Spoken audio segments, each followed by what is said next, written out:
శ్రీమాత్రే నమః. నైమసారణ్య క్షేత్రానికి చేరుకున్నాం. మనం ఏ కథలైనా ఏకదా నైమసారణ్యే ఋషేశ్వరకాదయ మహానుభావులు తపస్సు చేసినటువంటి గొప్ప స్థలం. వీటికి ఎందుకు వెళ్ళాలయ్యా అంటే వాళ్ళు మార్గనిర్దేశకులుగా మనం చేస్తున్న అనుష్ఠానాలు శీఘ్రంగా సిద్ధించడం కోసం.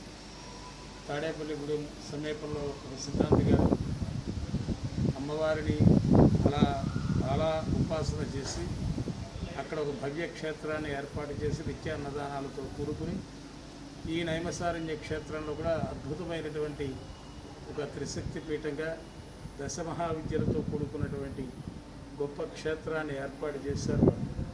ఆ క్షేత్రంలో మేము బస చేసి ఉన్నాము.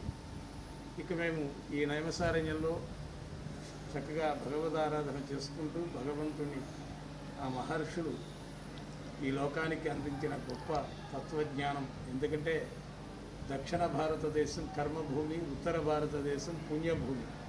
ఇటువంటి పుణ్యభూమిలో మేము పొందుతున్న ఆనందాన్ని మీతో పాటు కూడా పంచుకుంటూ రోజు కూడా ఒక 7 రోజుల పాటు ఈ యాత్ర జరుగుతుంది. అనుకోకుండా మా హైదరాబాదు వాస్తవ్యులు, అలాగే జంక్షన్ మా కళ్యాణస్వామి, మేమంతా కూడా ఈ యాత్రగా ఈ క్షేత్రాలు సప్తయితే మోక్షదాయిక. 7 క్షేత్రాలను సేవిస్తే మోక్షం అనేది తప్పనిసరిగా ఏ ఒక్కటి సేవించినా వస్తుంది. అందులో అయోధ్య, మధురామాయ, కాశీ, కాంచి, అవంతిక, పురీ, ద్వారవతి చేవ సప్తయితే మోక్షదాయక. అటువంటి మోక్షాన్ని ఇచ్చేటువంటి మోక్షపురిని కూడా మీకు రేపు బహుశా రేపో ఎల్లుండో అయోధ్య చేరుకుంటాం. అక్కడ నుంచి కూడా ఒక వీడియో మీకు అందిస్తాం. తప్పనిసరిగా ఇదేంటంటే అమ్మని సేవించండి, తరించండి. సామవేదం షణ్ముఖ శర్మ గారు చెప్పినట్టుగా భారతదేశం నీరు, తీర్థం, నేల, క్షేత్రం అంతటికి ఇంతకంటే ఉదాహరణ మరేం కావాలి? అటువంటి నైమసారణ్యం నారాయణుడే స్వయంగా ఈ భూమండలానికి వస్తే ఆయన ఎవరూ పట్టించుకోలేదు. కొంతమంది పగట వేషగాడు అన్నారట.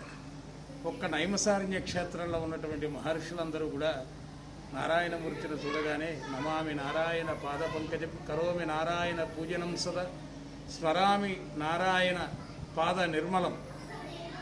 నమామి ఆ నారాయణుడి యొక్క తత్వాన్ని వీళ్ళు గ్రహించగలిగారు మహర్షులు. కాబట్టి అటువంటి పవిత్ర క్షేత్రానికి వచ్చి ఉన్నాము. ఈ క్షేత్ర ఫలితం మీకు కూడా దక్కాలి అని, ఆ పరమాత్మ అనుగ్రహం శీఘ్రంగా అందరికీ కలగాలి అని, విశ్వశాంతి కలగాలి అని మరొకసారి మనసా వాచా కర్మణ అనేక దాసోహములు స్వామికి, మీ అందరికీ మంగళాశాసనములు. జై శ్రీమన్నారాయణ. జై శ్రీమన్నారాయణ.